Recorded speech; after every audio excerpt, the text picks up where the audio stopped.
हमारे पास addition of vector by graphical method. Next हमारे पास है एनालिटिकल मेथड, लेकिन एनालिटिकल मेथड के लिए हम रिजोल्यूशन ऑफ वेक्टर हमें समझना जरूरी है। सो अभी हम रिजोल्यूशन ऑफ वेक्टर पढ़ेंगे, उसके बाद दोबारा जो है हम एडिशन ऑफ वेक्टर्स को पढ़ेंगे। So what is resolution of vector? Resolution of vector हमारे पास है the splitting of single vector into its components. अगर हमारे पास एक वेक्टर है और हम कहें कि किन किन कंपोनेंट्स से बना है उसको डिवाइड कर ले, तो ये हमारे पास रिजोल्यूशन होगा। It is the reverse of addition, ये हमारे पास एडिशन का उलट है। किस तरह? ये मेरे पास ए बी है, इसको मैं ए बी ऐड कर लूं तो हेड टू टेल लूं तो ये मेरे पास रिजल्टेंट बनेगा। बी को मैं ए के साथ अटैच कर लूंगा और फिर इनिशियल और फाइनल पॉइंट को ऐड करके ये मेरे पास रिजल्टेंट बनेगा। अब यहां पर देख ले कि इन दो की ऐड से मेरे पास ये वेक्टर बना है, ये वेक्टर रिजल्टेंट ए प्लस बी बना है इस ए और बी से। सो इस ए बी को मैं ऐड करके अगर ये वेक्टर अचीव कर देता हूं, इस प्रोसेस को हम बोलते हैं एडिशन। अब अगर इस वेक्टर को मैं दोबारा इन दो कंपोनेंट्स में डिवाइड कर लूंगा तो इस प्रोसेस को हम कहेंगे रिजोल्यूशन ऑफ वेक्टर। अब यहां पर देख ले, अगर एमसीक्यूज में आ जाए कि रिजोल्यूशन ऑफ वेक्टर इज या reverse of addition is dash, so reverse of addition subtraction नहीं है, रिवर्स ऑफ एडिशन हमारे पास रिजोल्यूशन है, क्योंकि यहां पर दो वेक्टर्स हमें रिजल्टेंट देते हैं जो एक और वेक्टर है, यहां पर इस वेक्टर को हम डिवाइड करते हैं इनटू इट्स टू वेक्टर्स, तो इस प्रोसेस को हम रिजोल्यूशन कहते हैं। सही है। So the reverse of addition is not subtraction. यहां पर देख ले, reverse of addition is resolution, ये एमसीक्यूज में आता है। फिर आप लोगों ने प्रीवियस क्लासेस में ये फार्मूला देखा होगा शॉर्टकट की, some people have curly black hairs through proper brushing. S mean sin theta, people mean perpendicular, H mean hypotenuse, curly cos, black base, H hypotenuse through proper brushing, tan theta perpendicular hypotenuse। अगर ये मेरे पास एक triangle है तो ये मेरे पास perpendicular हो गया, ये हाइपोटेन्यूज और ये हमारे पास हो गया बेस। सो इन तीनों की रेशियोज को हम साइन कास और टेंजेंट बोलते हैं। साइन रेशियो है परपेंडिकुलर डिवाइड बाय बेस का, कास रेशियो है बेस डिवाइड बाय हाइपोटेन्यूज का, टेंजेंट रेशियो है परपेंडिकुलर डिवाइड बाय बेस। ये नॉलेज हमें इस रिजोल्यूशन में मदद देगी। अब लेट्स सपोज ये हमारे पास एक ए वेक्टर है, इसको हम दो वेक्टर में डिवाइड करते हैं, तो मेथड क्या होगा? इसके हेड से हम एक्स एक्सिस पर एक लाइन ड्रा करेंगे जो एक्स एक्सिस को परपेंडिकुलर होगा, बिल्कुल स्ट्रेट। ये लाइन जो है यहाँ पर 90 एंगल बनाएगा। इसको हम इस तरह ड्रा नहीं कर सकते, ये हमारे पास गलत होगा। ये भी ड्रा नहीं कर सकते। लाइन जब हम ड्रा करेंगे तो लाइन बिल्कुल परपेंडिकुलर एक्स एक्सिस होना चाहिए। सो जो लाइन हम ड्रा करते हैं हेड से और जिस पॉइंट पर ये काट देते हैं, तो इनिशियल पॉइंट से लेकर यहाँ तक ये मेरे पास एक कंपोनेंट बन गया और ये वेक्टर इस ए का है। इसको हम बोल देंगे वेक्टर आप ए एक्स एक्सिस पर है तो इसको हम कहेंगे एक्स। सेम इसी तरीके से इसके टॉप से एक लाइन हम ड्रा करेंगे टुवर्ड्स द वाई एक्सिस, और जिस जगह ये वाई को कट करती है इनिशियल पॉइंट से लेकर टॉप तक, ये हमारे पास ए का वाई कंपोनेंट होगा। सो ये ए का एक्स कंपोनेंट, ए का Y component, X and A Y, ये हमारे पास ए के दो कंपोनेंट्स हो गए।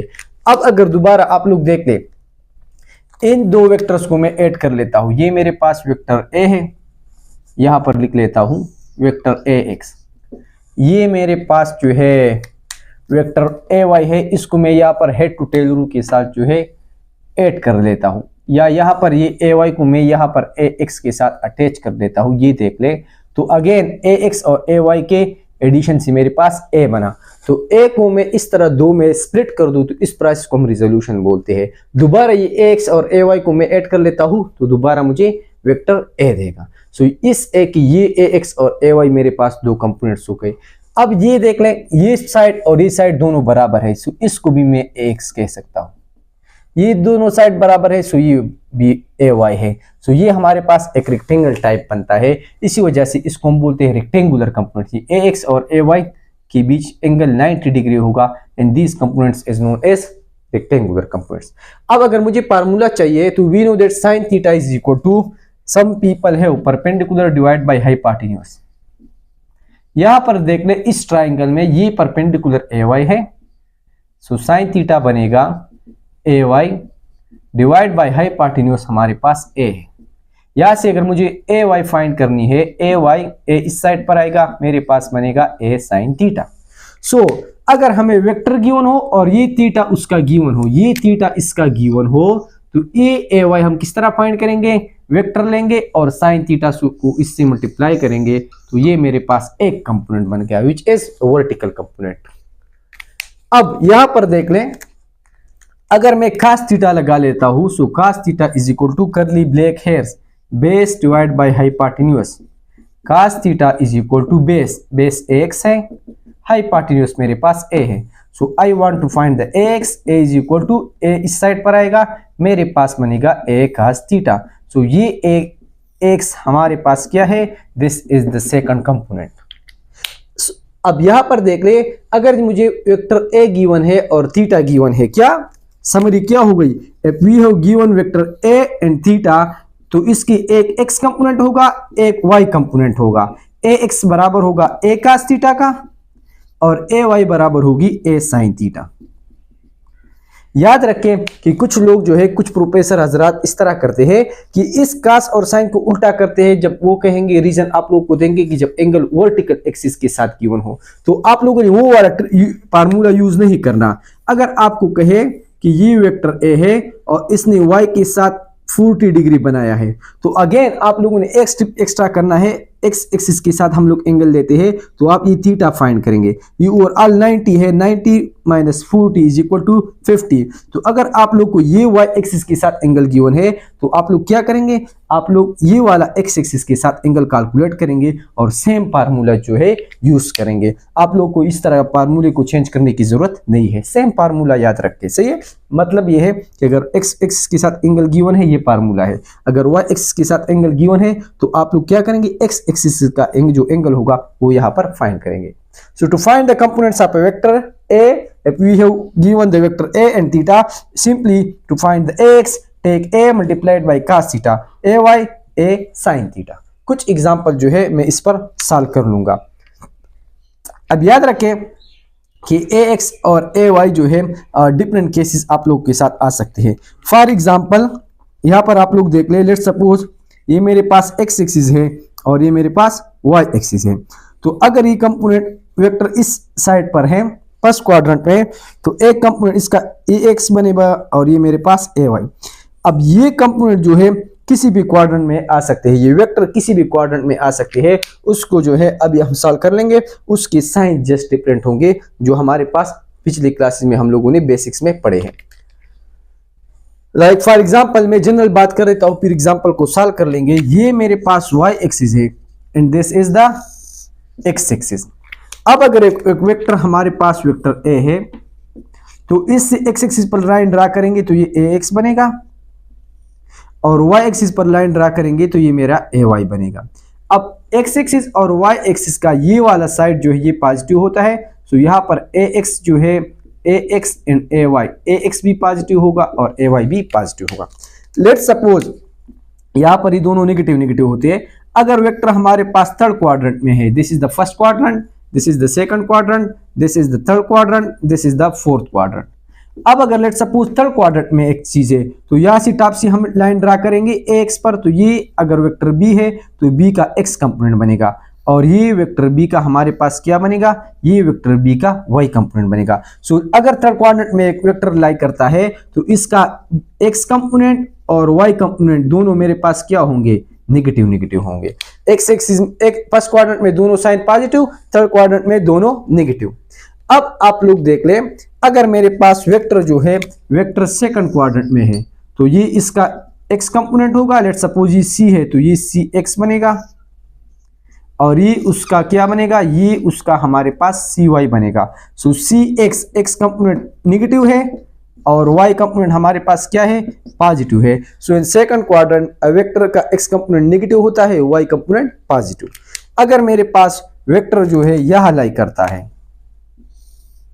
सो ये इसका वेक्टर d का x कंपोनेंट बनेगा जो पॉजिटिव है, और ये मेरे पास वेक्टर d का नेगेटिव कंपोनेंट बनेगा जो नेगेटिव है। सो फोर्थ क्वाड्रेंट में हमारे पास क्या होता है, x y component x positive होती है और y कंपोनेंट हमारे पास नेगेटिव होती है। सो एक्स वाई कंपोनेंट हमारे पास, अगर आप लोगों को क्वेश्चन में आ जाए कि x कंपोनेंट भी पॉजिटिव है, y कंपोनेंट भी पॉजिटिव है एक वेक्टर का, वो वेक्टर किस कहां पर होगा, किस क्वाड्रेंट में, तो फर्स्ट पर होगा। अगर आपको कहे कि x निगेटिव है y पॉजिटिव है तो वो सेकंड, अगर दोनों निगेटिव है थर्ड, अगर x पॉजिटिव y निगेटिव तो कहां पर लाई करेगा, वो हमारे पास फोर्थ क्वाड्रेंट में लाई करेगा। ये यहां पर रहेगा, इसको मैं नहीं मिटाता हूं। अब यहां पर आप लोग देख ले कि find the components of a force, एक फोर्स है या वेक्टर गिवन है 1 2 3 4 5 6 7 मैंने एग्जांपल लिए है और एंगल्स गिवन है। आप लोग कहे कि आप लोग इसकी x और y कंपोनेंट फाइंड कर लें। तो x कंपोनेंट लेट्स सपोज ये फोर्स है, तो to find the x component simply हम लोग क्या करते हैं, वो वेक्टर लेते हैं और उसके साथ cos थीटा लगाते हैं, वो वेक्टर और उसके साथ sin थीटा, तो वो y कंपोनेंट बनेगा। अब यहाँ पर लेट्स सपोज फोर्स है, तो अगर इस फोर्स का हम x कंपोनेंट फाइंड करते हैं या y कंपोनेंट, तो fx के साथ f cos थीटा, ये फोर्स लेंगे और साथ में cos थीटा लगाएंगे, fy is equal to f sin theta. So यहां पर देख ले फोर्स क्या है 10 न्यूटन है और cos थीटा मीन cos 30। इसी तरह 10 और cos नहीं सॉरी sin 30, तो ये x कंपोनेंट हो गया। या मैं इस तरह करता हूं, इसको टेबुलर फॉर्म में लिखते हैं और fy is equal to f sin theta. Give me a second, इसको आसानी के साथ लिखते हैं, सही है, इसको थोड़ा इजी करते हैं ताकि आप लोग के साथ आसानी हो। ये देख लें, ये fx हो गया, fx is equal to f cos theta, and अगर हम लोग fy फाइंड करेंगे so fy is equal to f sin theta. Case number first a के लिए fx के लिए f cos theta, f cos 30, fy के लिए f sin 30, सही है। सो यहां पर आएगा 10 into cos 30 is equal to 0.86, 0.86 multiply by 8.6, तो ये 8.6 हो गया। इसी तरह 10 into sin 30, sin 30 is equal to sin 30 is equal to 0.5, 0.5 into 10 is equal to 5। आप लोग कैलकुलेटर से इसको फिर कंफर्म किया करें। I have to solve without calculator, हो सकता है कि इसमें थोड़ी बहुत गलती आ जाए, लेकिन मैं कोशिश करूंगा कि फ्रॉम पास्ट एक्सपीरियंस के आंसर से ही लिखूं। नंबर सेकंड, दूसरी केस में देख ले, fx is equal to f cos theta, f क्या है 20 है और हम लगाएंगे cos 45, fy के लिए f और sin 45। सो हमारे पास आएगा 20 और cos 45, cos 45 हमारे पास बराबर है 0.7, 0.7 multiply by 10 is equal to 0.7 is equal to 7 और 0.7 मल्टीप्लाई बाई 14, तकरीबन 14 आएगा पॉइंट समथिंग।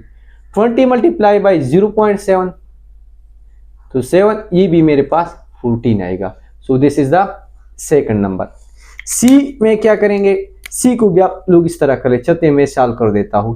f cos 60 और f sin 60, cos का x कंपोनेंट हमें देगा और sin लगाएंगे तो y कंपोनेंट मिलेगा।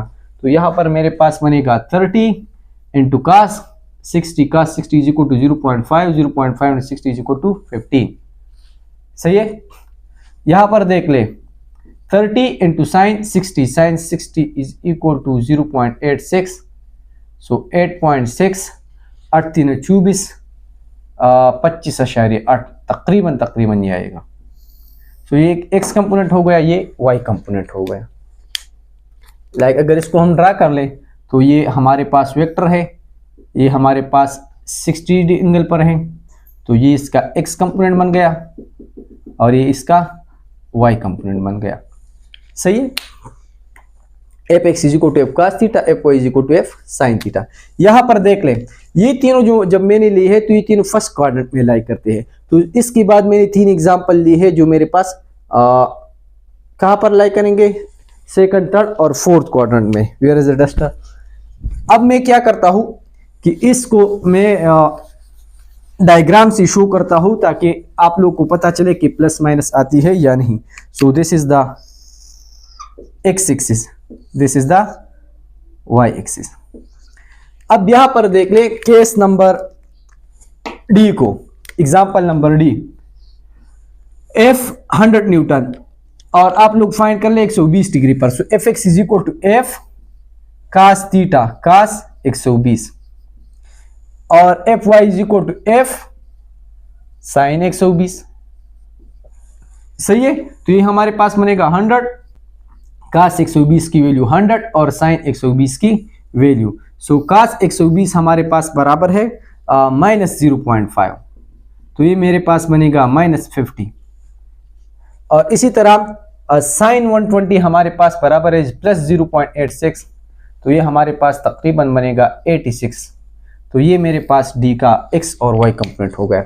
डी हमारे पास एक 100 न्यूटन फोर्स है 120 डिग्री पर, सो ये मेरे पास 100 न्यूटन फोर्स बन गया 120 डिग्री पर। ये अगर डी है तो इसका एक कंपोनेंट dx और dy होगा। सो ये इस आप लोग इसका देख लें, ये इसका x कंपोनेंट है जो हमारे पास -50 है, सही है, और इसका y कंपोनेंट क्या होगा, पॉजिटिव होगा, जो हमारे पास 86 है। So the question is right, दोनों कंपोनेंट्स हमारे पास सही आए हैं, सही है। तो इस x कंपोनेंट नेगेटिव है और y कंपोनेंट पॉजिटिव है। 120 डिग्री हमारे पास कहाँ पर लाई करती है, सेकंड क्वाड्रेंट में। सो जब हमारे पास एंगल 90 और 180 के बीच होगा तो आपका हमेशा x कंपोनेंट नेगेटिव होना चाहिए और y कंपोनेंट आंसर में पॉजिटिव आएगा।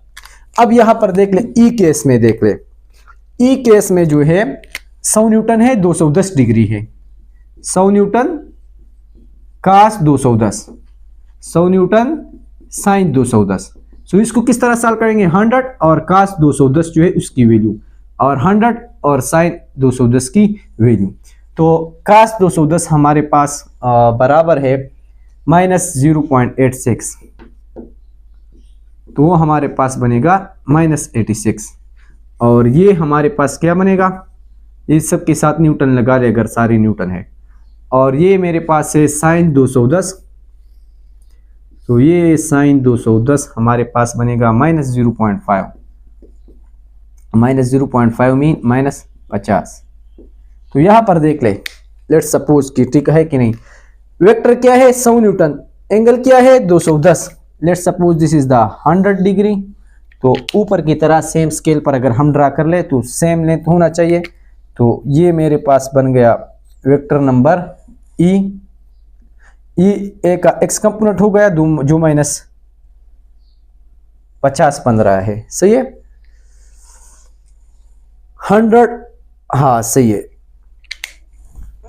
इसका x कंपोनेंट एक बन गया जो -86 है। सो ये हमारे पास वेक्टर है। एंगल हमारे पास क्या है, एंगल हमारे पास है 210 डिग्री। सो ये हमारे पास 210 डिग्री, लेट्स सपोज सारी पर I want to get it perfect. So let's suppose ये मेरे पास 100 एंगल के लिए ऑलरेडी मैंने वेक्टर बनाया था, तो सेम इस तरह बनाते हैं ताकि आप लोग को आसानी हो। 180, 210, 235, 210, तो ये मेरे पास वेक्टर बन गया, अब सही है। सो यहाँ पर आप लोग देख ले, ये वेक्टर ई है, ये वेक्टर ई का x कंपोनेंट बन गया जो -86 है, और ये वेक्टर ई का y कंपोनेंट बन गया जो फोर्स का, और y हमारे पास बराबर है -50। सो ये देख ले 210 डिग्री पर, 210 डिग्री पर जब मैं ड्रा कर देता हूँ तो ऑटोमेटिकली 50 से ज़्यादा 86 आ रही है और ये वाला 50 आ रही है। सो यहाँ पर दोनों साइन मेरे पास निगेटिव है, तो इसका मतलब है कि ये हमारे पास थर्ड क्वाड्रेंट में लाई करता है। ये तीसरा मैंने 300 एंगल दिया है 270 से ज़्यादा, इसका फ़ायदा ये होगा कि फोर्थ क्वाड्रेंट में लाई करेगा। फोर्थ क्वाड्रेंट में जो है x पॉजिटिव आएगा, y नेगेटिव आएगा। किस तरह आप लोग इसको कैलकुलेटर से भी सॉल्व करें, मुझे कैलकुलेटर की ज़रूरत थोड़ी सी नहीं है, सही है, I can solve it easily from fast experience. So 100 300 degree, fx = f cos theta, fy = f sin theta, fx = f cos theta, cos 300 degree, fy = f sin theta, sin 300 degree. यानी हम लोग क्या करेंगे, 100 लिखेंगे cos 300 की value, 100 लिखेंगे sin 300 की value. सो अगर cos के लिए मुझे चाहिए तो cos 300 आती है हमारे पास 0.5 और sin 300 हमारे पास आती है -0.86। सो 0.5 मल्टीप्लाई बाय 100 = 50 और 100 मल्टीप्लाई बाय दैट = 86 न्यूटन। तो यहाँ पर देख ले fx 50 न्यूटन, तो पहले ड्रा कर देते हैं। एंगल क्या है 270, 300, 330, 360, तो ये हमारे पास आएगा,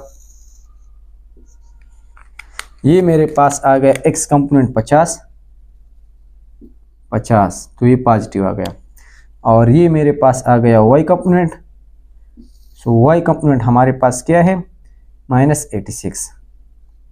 सो ये देख ले, एक्स एक्सिस पॉजिटिव आ गया, y axis negative. So when it is in the fourth quadrant, x axis positive आएगा, वाई क्वाड्रेंट हमारे पास नेगेटिव आएगा। सो ये हमारे पास था रेक्टेंगुलर कंपोनेंट्स।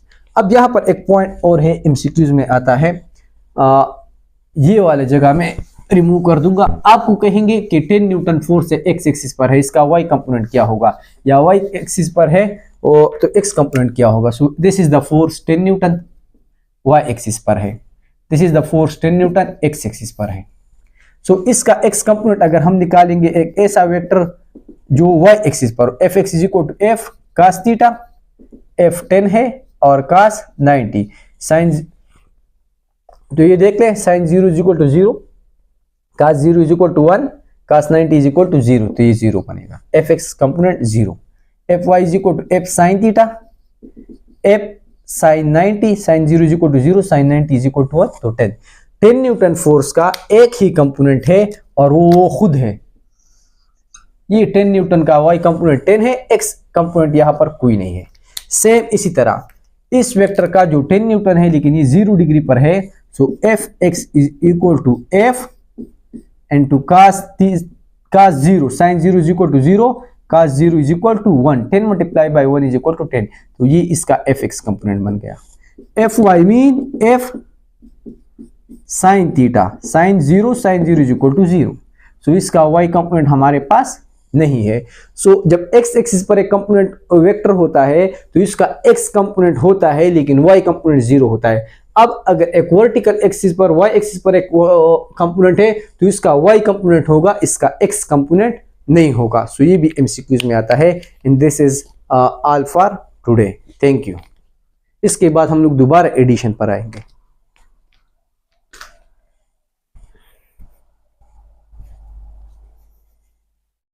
अब यहां पर देख ले, एक बात मैं बताना भूल गया कि अगर ये हमारे पास वेक्टर एफ है, सही है, वेक्टर एफ है, तो इसका एक्स एक्सिस पर हम अब लाइन हम ड्रा करते तो इसका एक्स कंपोनेंट बनता है, ये तो हमने बता दिया, और वाई कंपोनेंट ये इसका वाई कंपोनेंट बनता है, जिसको हम ये वाला भी कंसीडर कर सकते हैं, दोनों सेम है।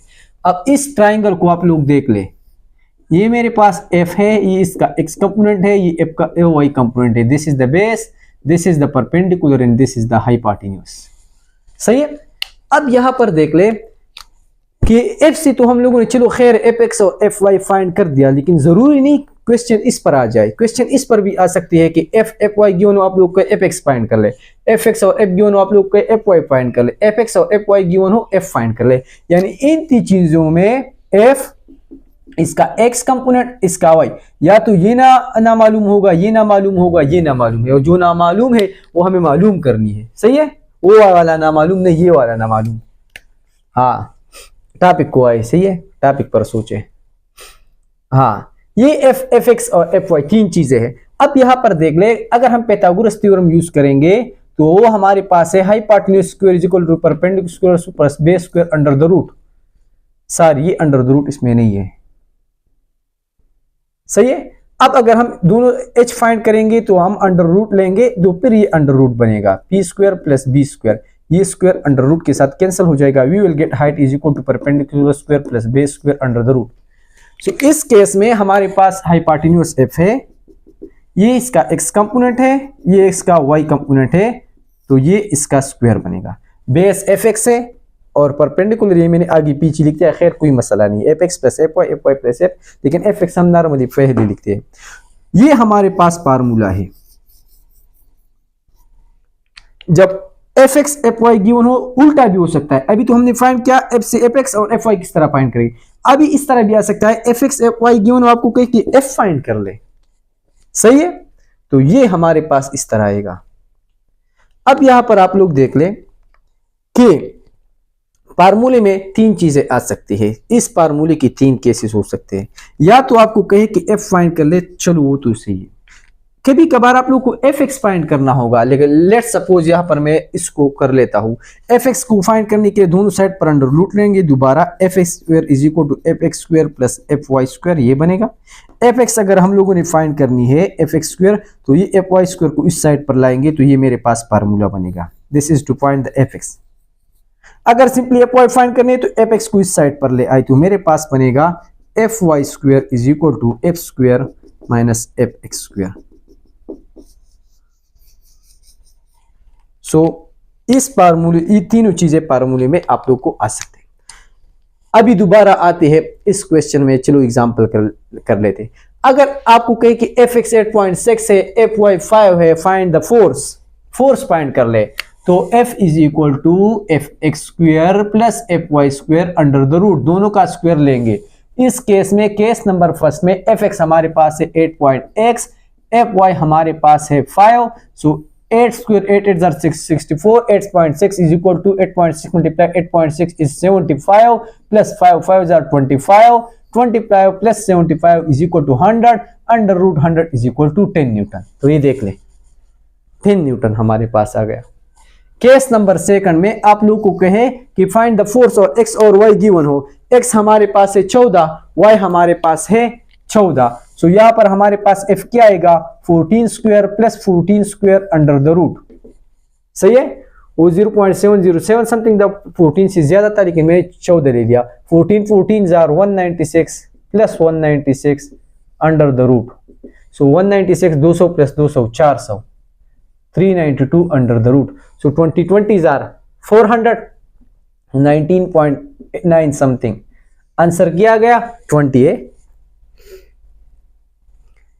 अब यहां पर देख ले ये मसला इसलिए आ गया क्योंकि यहां पर ये 0.707 था लेकिन मैंने आसानी के लिए 0.7 लिखा था। अब अगर मैं यहां पर 0.707 लिखूं, उसको स्क्वायर कर लूं तो 0.7 ज्यादा हो जाएगा, ये 14.1 समथिंग आएगा। 14.1 something square plus 14.1 something square हमारे पास बनेगा 200 प्लस 200 400 अंडर रूट 400 तो 20 बनेगा। लेकिन मैंने पॉइंट को हटाने के लिए सिंप्लीफिकेशन के लिए ये किया, सो आंसर इज 19.6। चलो खैर ये कोई डिफरेंस नहीं है,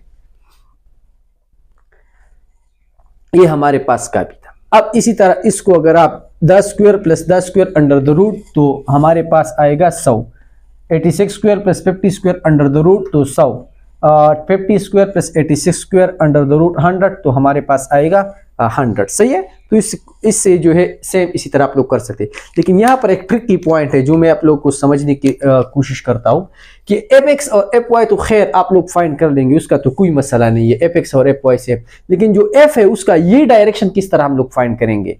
इस 8.6 और 5 से तो मैं चलो खैर है 10 निकाल लूंगा, 8.6 स्क्वायर प्लस 5 स्क्वायर से हमारे पास 10 तो आएगा, लेकिन ये 30 डिग्री कहां से आएगा, सही है। इसी तरह 14 और 14 से जो मैंने जो है 20 पॉइंट कर लिया, लेकिन 45 डिग्री कहां से आएगा। सेम ये वाला केसेस भी हमारे पास है। तो अब यहाँ पर आप लोगों ने एक ट्रिक है, जो तरीका है वो सीखना है। केस नंबर यहाँ पर 4 केसेस है, 4 केसेस है यहाँ पर, सही है, 4 केसेस।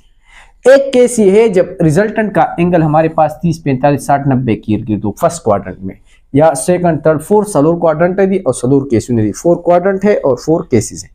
अब यहाँ पर देख लें ये 8.6 और 5, ये 8.6 है और ये 5 है। इसका मतलब है कि जब दोनों x और y एक्सिस पॉजिटिव होंगे, इसका मतलब है कि ये फर्स्ट क्वाड्रेंट पर लाई करेगा। सो जब हम फर्स्ट क्वाड्रेंट के लिए एंगल फाइंड करेंगे, so we know that tangent theta through proper brushing perpendicular divide by base fy divide by fx। अगर हम थीटा फाइंड करेंगे, theta is equal to tangent inverse fy divide by fx, ये formula है। इस फार्मूले से हम लोग रिजल्टेंट का एंगल निकाल लेते हैं। इस केस में देख ले, पहले केस में जो है फोर्स का एंगल 30 डिग्री किस तरह आएगा, theta is equal to tangent inverse fy हमारे पास क्या है, fy हमारे पास है 5 और डिवाइड बाय 8.6। इसको आप लोग सॉल्व कर लेंगे तो आप लोगों का आंसर 30 डिग्री आएगा।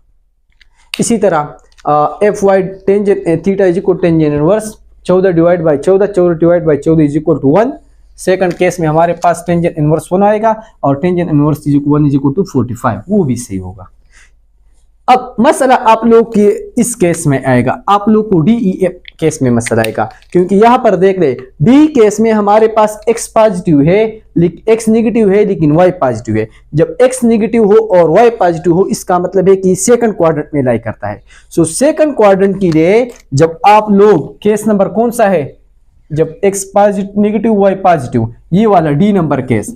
डी नंबर केस में आप लोग देख ले कि x कंपोनेंट हमारे पास क्या है, नेगेटिव है, y कंपोनेंट पॉजिटिव है, तो इसका मतलब है कि ये सेकंड क्वाड्रेंट में रिजल्टेंट लाई करेगा। अब इसी केस में जब आप लोग थीटा फाइंड करेंगे, theta is equal to tangent inverse fy divide by fx, fy divide by fx 86 divide by 50। आप लोग यहां पर साइन प्लस माइनस नहीं लगाएंगे, रेशियो ऐसे ही है। अब यहां पर आप लोग इसको सॉल्व कर लेंगे तो एक पॉइंट आप लोगों को याद रखे कि एंगल 120 आना चाहिए, लेकिन आप लोग के पास एंगल 120 नहीं आएगा। आप लोग के पास एंगल 120 आना चाहिए, लेकिन आप लोग के पास 120 नहीं आएगा। आप लोग के पास इसका आंसर आएगा 60 डिग्री, और ये हमेशा इस तरह होगा जब आप लोग सेकंड क्वाड्रेंट का कंपोनेंट्स गिवन होंगे और आप लोग कहे वेक्टर फाइंड कर ले, थीटा आप लोग फाइंड कर लेंगे, तो याद रखें कि वो हमारे पास इस तरह होगा कि जब आप लोग theta is equal to tangent inverse fy divide by fx फाइंड करते हैं, सही है। यहां पर देख ले, दोबारा मैं आता हूं फर्स्ट केस पर। जब दोनों कंपोनेंट x और y दोनों हमारे पास पॉजिटिव होंगे तो ये थीटा की वैल्यू रिजल्टेंट की वैल्यू होगी। इस केस में फार्मूला सही होगा। लेकिन अगर आप लोग के पास इस तरह आ जाए, x नेगेटिव हो और y पॉजिटिव हो, रिजल्टेंट यहां पर लाई करेगा, तब आप लोगों ने क्या करना है कि जो कैलकुलेटर से आप लोग क्वेश्चन सॉल्व कर देते हैं, तो जब आंसर आता है कैलकुलेटर वो आप लोग को ये फार्मूला हमें ये वैल्यू देगी, और एंगल हम यहां से काउंट करते हैं, ये वाला एंगल हमें चाहिए। This is the resultant. So ये ओवरऑल 180 है, 80 से ये वाली जगह माइनस करेंगे तो हमारे पास ये बनेगा। सो रिजल्टेंट के लिए आप लोग क्या करेंगे, जब ये थीटा आ जाए फार्मूले में, तो इस थीटा को आप लोगों ने 180 से माइनस करना है। सो 180 से अगर आप लोग 60 माइनस करेंगे तो हमारे पास 120 डिग्री आएगा, जो हमारे पास करेक्ट आंसर है। इसी तरह ई की केस में भी केस होगा। ई की केस में हमारे पास क्या है कि दोनों नेगेटिव है, इसका मतलब है रिजल्टेंट यहां पर लाई करता है जिसका दोनों कंपोनेंट क्या है, नेगेटिव हो। अब इस केस में अब आप लोग इस फार्मूले को सॉल्व करेंगे कि theta is equal to tangent inverse, let's suppose fy is equal to 50 divide by 86। अब इसको अगर आप लोग सॉल्व कर लेंगे, जो थीटा का आंसर आएगा वो हमारे पास ये होगा। लेकिन हमें क्या चाहिए, हम यहां से एंगल को मेजर करते हैं, इसमें ये वाला काउंट नहीं होगा, क्वेश्चन आंसर आप लोग को ये देगा। सो हम क्या करेंगे, इसके साथ 180 को ऐड करेंगे। सो इस फार्मूले से जो थीटा आ जाए उसको 180 के साथ ये थीटा को हम ऐड करेंगे तो वो हमारे पास रिजल्टेंट होगा। जिस तरह ये theta is equal to tangent inverse 50 divide by 86 अगर आप लोग सॉल्व कर ले तो आप लोग के पास आंसर क्या आएगा, कैलकुलेटर से आप लोग सॉल्व कर ले 30 डिग्री आएगा। अब इस फार्मूले में अगर हम लोग फुट करेंगे तो 180 plus 30 is equal to 210 degree. तो अभी आंसर सही आ गया, 210 डिग्री हमारे पास रिजल्टेंट का एंगल था। इसी तरह एफ का जब दोनों कंपोनेंट एक पॉजिटिव हो, एक्स वाई नेगेटिव हो, जब फोर्थ क्वाड्रेंट में लाई करता है तो ये मेरे पास थीटा की वैल्यू है। ये थीटा किस चीज की है, इसकी कि theta is equal to tangent inverse f y 86 divide by f 50।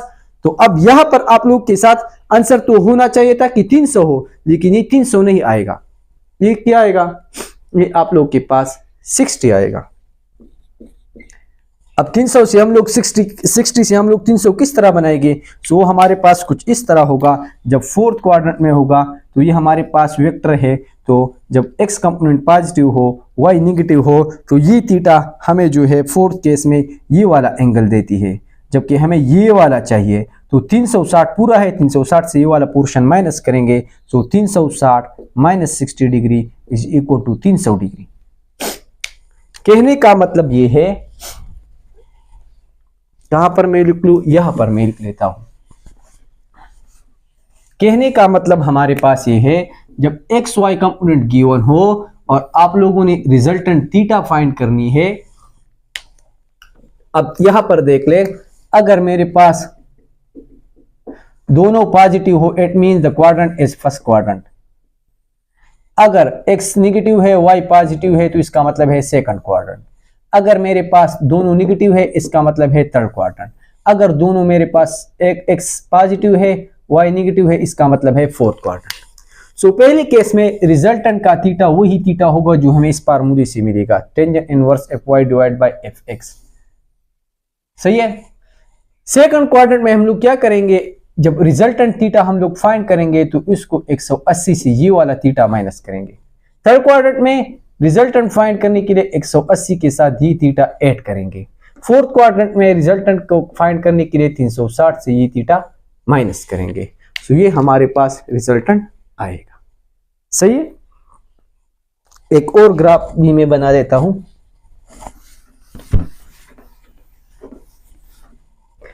This is the vector. First case में ये हमारे पास रिजल्टेंट है और ये ही थीटा है, जब दोनों एक्स वाई एक्सिस पॉजिटिव हो। जब वेक्टर हमारे पास यहां पर आ जाए, एक्स नेगेटिव हो वाई पॉजिटिव हो, तो वेक्टर हमें क्या देती है, वेक्टर हमें ये थीटा देती है।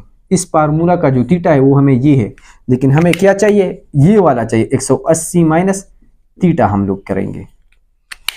जब थर्ड क्वाड्रेंट में आ जाए, यानी एक नेगेटिव हो दूसरा भी नेगेटिव हो, तो जो कैलकुलेशन है कैलकुलेटर वो हमें ये थीटा देती है, ये वाला पोर्शन मिसिंग होता है। यहां पर मैं इसको इस तरह ट्रैक कर लूंगा, ये 180 इसमें मिसिंग है। सो रिजल्टेंट जो हम फाइंड करेंगे 180 प्लस थीटा हम लोग करेंगे, इसको 180 माइनस थीटा। जब ये वाला केस आता है तो हमारे पास जो थीटा है फार्मूले से वो हमारे पास ये बनता है, तो हमें ये वाला एंगल चाहिए, ये पूरा का पूरा ये हमें चाहिए। तो इसको हम 360 से ये वाला थीटा माइनस करेंगे तो हमें ये रिजल्टेंट थीटा मिलेगी। क्वेश्चंस आप लोग सॉल्व कर लेंगे तो आप लोग को समझ आ जाएगी। Thank you. ये हमारे पास हो गए, अब रिजोल्यूशन कंप्लीट अब हो गया।